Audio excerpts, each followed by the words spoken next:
लोक सेवा आयोग के गेट के बाहर आज भी छात्रों का जो प्रदर्शन है या परीक्षार्थियों का प्रदर्शन है वो जारी है। आप देख सकते हैं हमारे ठीक बगल में आपको लोक सेवा आयोग का गेट नज़र आ रहा होगा और उसी के सामने आप देख सकते हैं कि भारी संख्या में यहाँ परीक्षार्थी जो हैं वो यहाँ पर डटे हैं और उनकी मांग ये है कि एक ही दिन जो परीक्षा है वो हो और पालियों में परीक्षाएं जो हैं वो बटी ना जाए। हमारे साथ सबसे पहले भाई साहब हैं, ये बताइए आप लोग एग्ज़ाम देने के लिए यहाँ पर प्रोटेस्ट कर रहे हैं, आज दूसरा दिन है, डीएम भी यहाँ पर आए थे, क्या बातें हुई और आगे आप लोग क्या रणनीति है?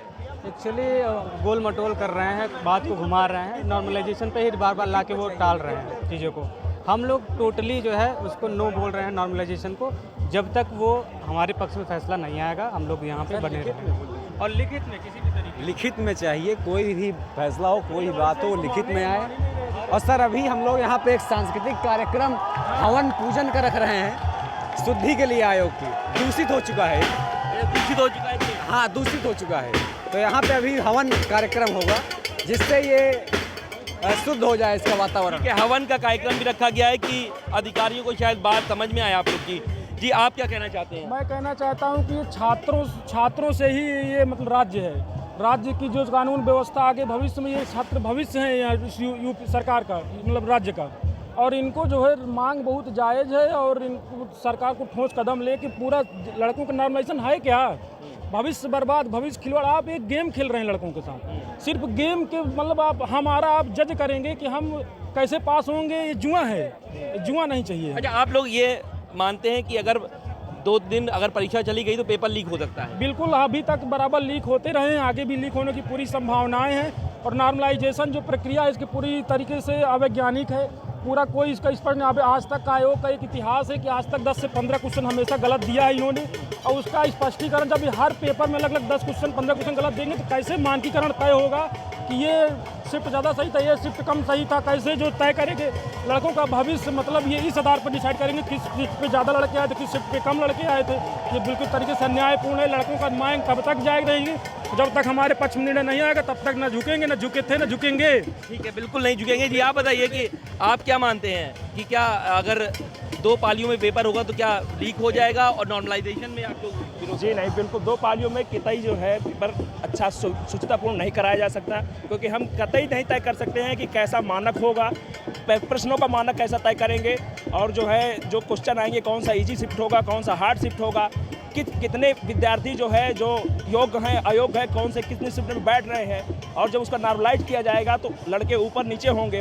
और अभी तक आयोग में ऐसा कभी नहीं हुआ है कि सिर्फ पेपर जो है 150 में 150 क्वेश्चन एकदम शुद्धतम बनाए जाएं। हमेशा आयोग में 2 से 3 क्वेश्चन कम से कम और 7 से 8 क्वेश्चन और 10 क्वेश्चन तक संख्या चली जाती है गलत बनाने की। और यदि 3 शिफ्ट में पेपर हो रहा है तो कम से कम 15 क्वेश्चन गलत कर देंगे आप, और शिफ्ट में जैसे नॉर्मलाइज का स्कोर होगा तो एवरेज में 10-15 शिफ्ट करें, लड़कों को कम से कम 20 से 25 क्वेश्चन का हेर फेर होगा, ऊपर नीचे बहुत होंगे लड़के। इससे छात्रों का बहुत नुकसान है, पढ़ने वाले लड़कों का बहुत नुकसान है। डीएम साहब यहाँ भी आए थे, रात में भी आए थे, सुबह भी आए थे, उन लोग ने आपसे आवेदन किया है कि इसका कोई एक 20 लोग निकल जाएं और उनसे बात कर लें, क्या ऐसा भी कोई रास्ता आप लोग की तरफ से निकल? नहीं जी नहीं, हम यहाँ पर किसी से मतलब अंदर बात करने के लिए नहीं आए हैं, सब छात्र इकट्ठा हैं, छात्रों की जो है एकता है, उन्होंने प्रोटेस्ट करना स्टार्ट किया है। हम 4 लोग जाके अंदर क्यों बात करें जब हमारी मांग यहाँ सामने है, सबके सामने है, बैनरों में है, पोस्टरों में है, लोगों की जुबान में है, ऑनलाइन है, हर चीज़ है, आप देख रहे हैं जी। आयोग के अध्यक्ष आए, हम लोगों से बात करें, हमें नोटिस दें, हमें आश्वासन दें, और आश्वासन ही नहीं हमें आके नोटिस दें, हमसे बात करें। डीएम साहब आपसे कोई काम नहीं चलेगा, यहाँ सिर्फ और सिर्फ बात आयोग की है, और आयोग हमसे बात करें। अगर 1 नेशन 1 इलेक्शन करवा सकते हैं तो एक शिफ्ट में एग्जाम क्यों नहीं करवा सकते आप? 1 डे एक दिन में आप एग्जाम क्यों नहीं करते? संगम जैसी महानगरी है, आप वहाँ इतना बड़ा कुंभ मेला करवा रहे हैं, इतना पैसा लगवा रहे हैं कि आपके पास विद्यालय नहीं मिल पा रहे हैं, आप काम नहीं करवा पा रहे हैं विद्यार्थियों का। एक तो पहले आप कुठार घात कर रहे हैं हमारे ऊपर, घर से बोझ तले दबे जा रहे हैं, यहाँ पड़े हैं, पैसा लग रहा है, यहाँ जूझ रहे हैं, हमारा कौन दर्द सुनेगा? और ऊपर से कोई बोल रहा है विपक्ष, अरे भैया ये विद्यार्थियों का है, यहाँ सिर्फ और सिर्फ हम लीड कर रहे हैं, भैया लीड कर रहे हैं, सब और कोई नहीं कर रहा है। और आप लोग की मांग यही है कि एक दिन जी आप बताइए कि आप क्या मानती हैं कि आप भी यहाँ पर प्रदर्शन कर रहे हैं? जी हमारी मांग यही है कि 1 शिफ्ट में एग्जाम होना चाहिए, जो पहले से चला आ रहा है वही होना चाहिए। ये इनके करप्शन की धांधली कर रहे हैं ये लोग, और उसके बाद में हम लोगों को बताइए, कल से धरना दे रहे हैं, कोई सुनाई नहीं है। दूसरी बात यह है कि आयोग हमको सचिव जी आके हमको लिखित दे।